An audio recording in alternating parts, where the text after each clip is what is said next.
వ్యవసాయం చేస్తున్న రైతన్నలందరికీ నమస్తే అండి.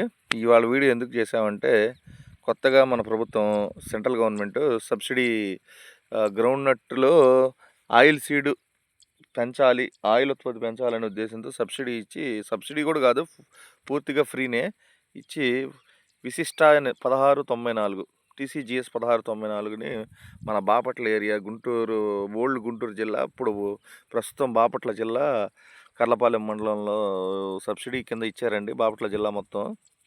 అయితే మనం వేసాము ఇవాళకి, దీనికి 70 డేస్ అనమాట. చూడండి, విత్తనం చాలా బలంగా వచ్చింది. విత్తనం మొక్క కూడా మనం ఈ ఏరియాలో ఎంత వేస్తామంటే దగ్గర దగ్గరగా 160 కేజీలు 170 కేజీలు వేస్తాము ఎకరాకి. ఇప్పుడు దీని పక్కనే మీకు ట్యాక్ 24 కూడా ఉంది చూడండి. ఇది ట్యాక్ 24 చైన్ అనమాట. దాని ఆకులు ఎలా ఉన్నాయి, చిన్నగా చిట్టాకులు.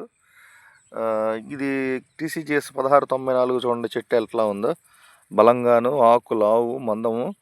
బట్ ఇది ఏంటంటే దీనికి దానికి తేడా ఏంటంటే 1694 వచ్చేసి ఒక వారం రోజులు ఎక్స్ట్రా పడిద్దండి. ఇది రెండు ఒకేసారి వేసిన చేలో, బట్ దీంట్లో కాయలు కొంచెం లేటుగా పడుతున్నాయి. 1694లో లేటుగా పడుతున్నాయి, ట్యాక్ 24లో కొంచెం ఫాస్ట్గా పడతాయండి. అంటే దీనికి వచ్చేసి ఇది ఎండాకాల పంట కాబట్టి, అంటే మే, జూన్, జూలై పంట అనమాట, ఆగస్టు ఈ టైంలో వేసే పంట కాబట్టి ట్యాక్ 24 వచ్చేసి 92-93 రోజులకి లేపేయాలండి. నాకు తెలిసి 1694 అయితే 100 రోజులు తీసుకుంటుంది పంట. సో దీనికి తెగుళ్ళు మామూలుగా చెప్పినట్టు, శాస్త్రవేత్తలు చెప్పినట్టు కొంచెం తక్కువేను ట్యాక్ 24తో పోలిస్తే.